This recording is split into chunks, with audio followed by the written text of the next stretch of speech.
মৰমৰ অকণিহঁত তোমালোকক সকলোকে মই মোৰ এনবি এডুকেশ্যন চেনেলটোলৈ স্বাগতম জনাইছোঁ। মই আগৰ ভিডিঅ'ত তোমালোকৰ দ্য এণ্ড দ্য গ্ৰাছহপাৰ এই পাঠটোৰ 3 নম্বৰ এক্টিভিটিলৈকে আলোচনা কৰিছিলোঁ। আজি তোমালোকৰ লগত আলোচনা কৰিম 4 নম্বৰ এক্টিভিটিৰ পৰা। গতিকে 4 নম্বৰ এক্টিভিটি পেজ নম্বৰ 25 এইটো তোমালোকে উলিয়াই লোৱা আৰু চোৱাচোন কি আছে আমি চাওঁ। 4 নম্বৰ এক্টিভিটিত কি আছে চোৱা। Here is a song that you can play a game with. Your teacher will show you how to play it. Sing and enjoy the game. কি কৈছে? Here is a song that you can play a game with. ইয়াতে এটা গীত আছে যিটো তোমালোকে game হিচাপে মানে খেল হিচাপে খেলিব পাৰা। Your teacher will show you how to play it. তোমালোকৰ শিক্ষকে তোমালোকক দেখুৱাব কেনেধৰণে তোমালোকে খেলিব লাগে। Sing and enjoy the game. গাব কৈছে আৰু তোমালোকক উপভোগ কৰিব কৈছে। এতিয়া এইটো গানটো কেনেকুৱা চোৱা। I wrote a letter to my mother. On the way I dropped it. A postman came and picked it up and put it in his pocket. এতিয়া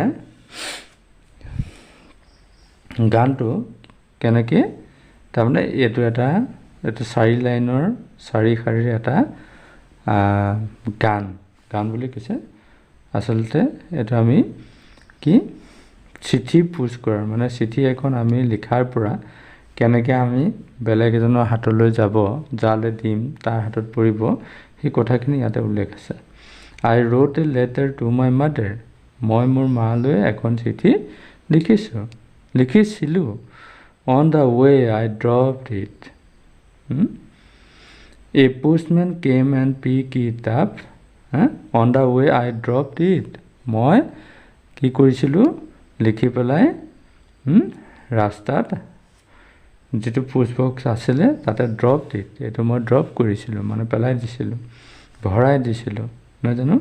এই postman came and pick it up, এজন ডাকোৱাল আহিছিল আৰু এইটো লৈছিলে।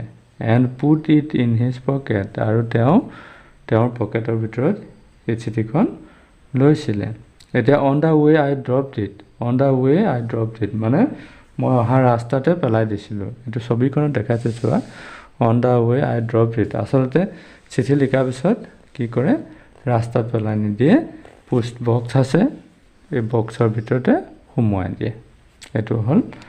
এইটো তোমালোকে পঢ়িবা, গান হিচাপে বনাই ল'বা। I wrote a letter to my mother. On the way I dropped it.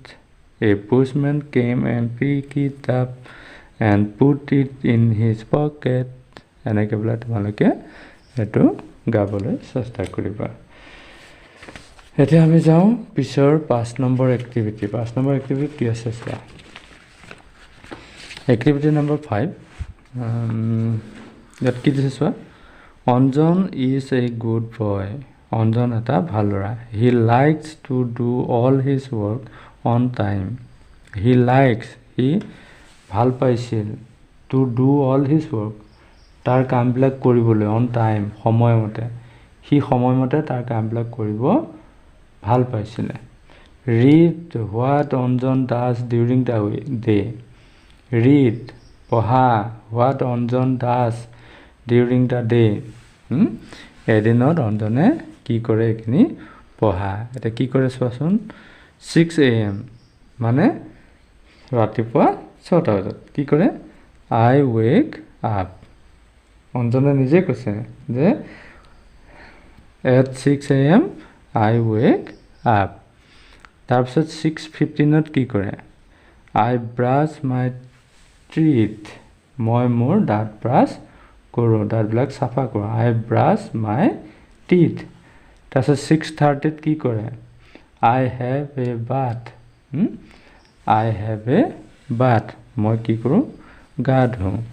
তে 6:30 সি কি কৰে গা ধুৱে 7 AM 7 AM কি কৰে I eat breakfast সি ব্ৰেকফাষ্ট খায় ৰাতিপুৱা আহাৰটো খায় মৰ্নিঙৰ 8 AM I go to school 8 AM ক'ত যায় স্কুললৈ যায় 3 PM I return from school কি কৰে 3 PM স্কুলৰ পৰা সি ৰিটাৰ্ণ কৰে উভতি আহে মানে এতিয়া 4 PM কি কৰে চোৱা 4 PM I play with my friends মই মোৰ বন্ধুৰ লগত খেলো 7 PM I study 7 PM I study মানে 7 PM মই পঢ়ো 9 PM I go to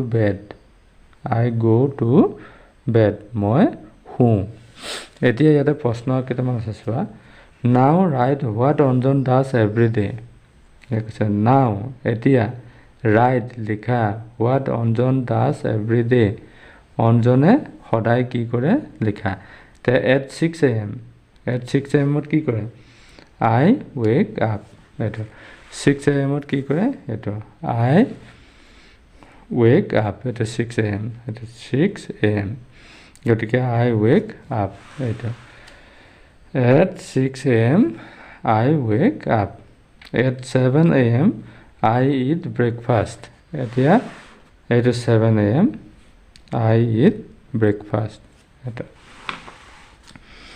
at 4 PM I play with my friends 4 PM that is 4 PM at 4 PM কি কৈছে I play with my friends এতিয়া এটো at 4 PM I play with my friends at 9 PM এটা 9 PM কি কৰে এটা 9 PM I go to bed এতিয়া at 9 PM I go to bed এটা তোমালোকে এখানে লিখি লবা বহিত নে তাৰ পিছত আমি যাও কি কৈছে sit in pairs and ask your partner what he she does every day তোমালোকে জোৰ হিচাপে তোমালোকৰ পাৰ্টনাৰ লগত বহা আৰু কি কৰা what he she does every day আৰু ডিসকাস কৰা দুইজনে সদায় কি কৰা you and your partner can use these words to begin each sentence তুমি আৰু তোমাৰ বন্ধুৱে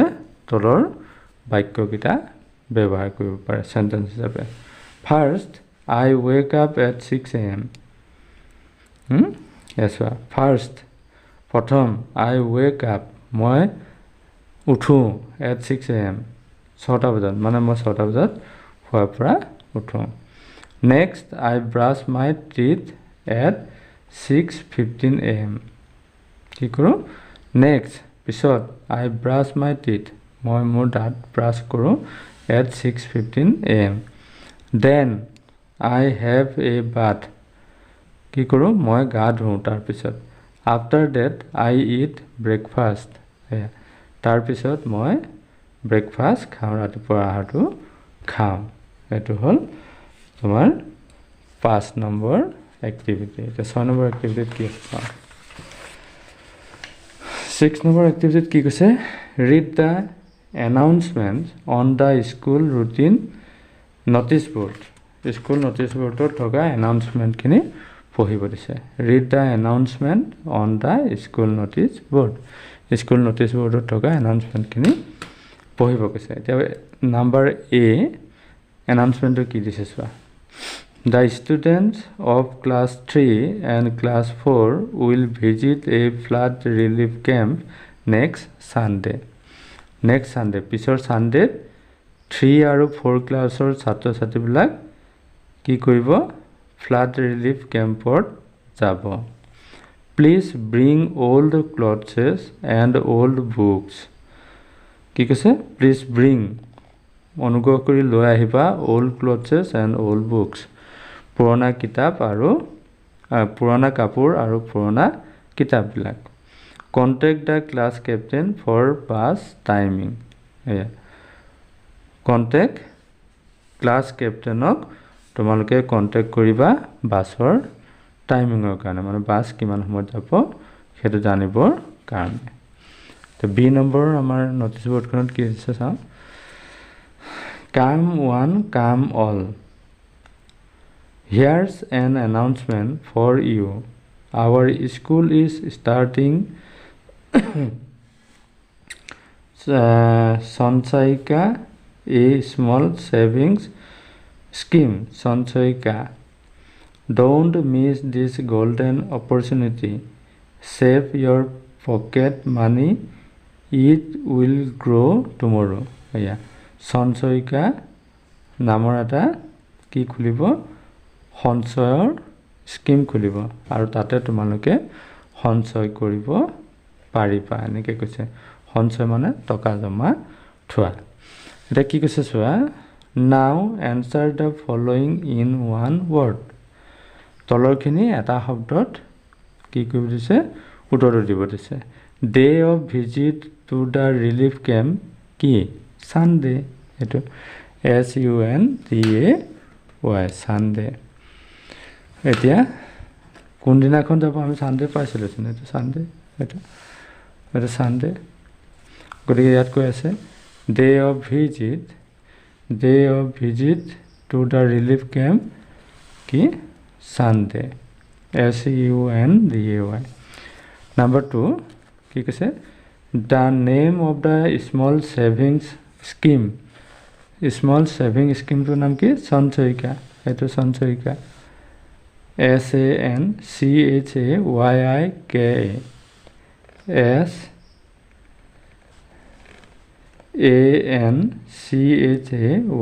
SANCHAYIKA সঞ্চয়িকা এইটো গতিকে